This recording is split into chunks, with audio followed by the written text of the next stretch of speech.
একজন কৃষক আর একজন উকিল সাহেব ট্রেনের মধ্যে পাশাপাশি সিটে বসে সফর করছিল। এদিকে উকিল সাহেব দীর্ঘ সময় ট্রেনের সিটে বসে থাকতে থাকতে ক্লান্ত হয়ে তার পাশেই বসে থাকা ওই কৃষককে বলল, ভাই আসেন আমরা একটা গেম খেলি, এতে করে আমাদের সময়টা খুব তাড়াতাড়ি চলে যাবে আর আমরা খুব দ্রুতই আমাদের গন্তব্যে পৌঁছাতে পারবো। কৃষক বলল, ঠিক আছে, কি গেম খেলবেন, শুরু করেন। তখন উকিল সাহেব বলল, আমি আপনাকে একটা প্রশ্ন করব, আপনি যদি সেই প্রশ্নের উত্তর না দিতে পারেন তাহলে আপনি আমাকে 10 টাকা দিবেন, আর আপনি আমাকে একটা প্রশ্ন করবেন, সেই প্রশ্নের উত্তর যদি আমি না দিতে পারি তাহলে আমি আপনাকে 1000 টাকা দেব।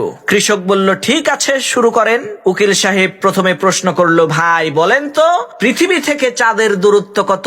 উকিল সাহেবের এই প্রশ্ন শুনে কৃষক কোনো কথা না বলে চুপচাপ পকেট থেকে 10টা টাকা বের করে সেই উকিল সাহেবকে দিয়ে দিল।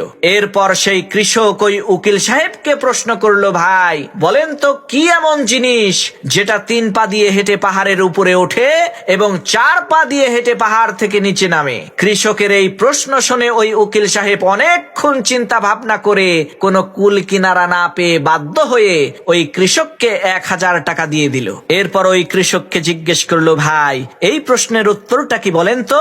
তখন ওই কৃষক পকেট থেকে 10টা টাকা বের করে ওই উকিলের হাতে দিয়ে বলল, ভাই এই যে নেন আপনার 10 টাকা। উকিল সাহেব অবাক হয়ে বলল, ভাই 10 টাকা দিলেন কেন? প্রশ্নের উত্তরটা দেন। তখন কৃষক বলল, ভাই উত্তর তো আমি নিজেও জানি না, উত্তর জানি না বলেই তো গেমের নিয়ম অনুযায়ী 10টা টাকা দিলাম। তখন উকিল সাহেব কয়, লও ঠেলা, 980 টাকার বাস খাইলাম।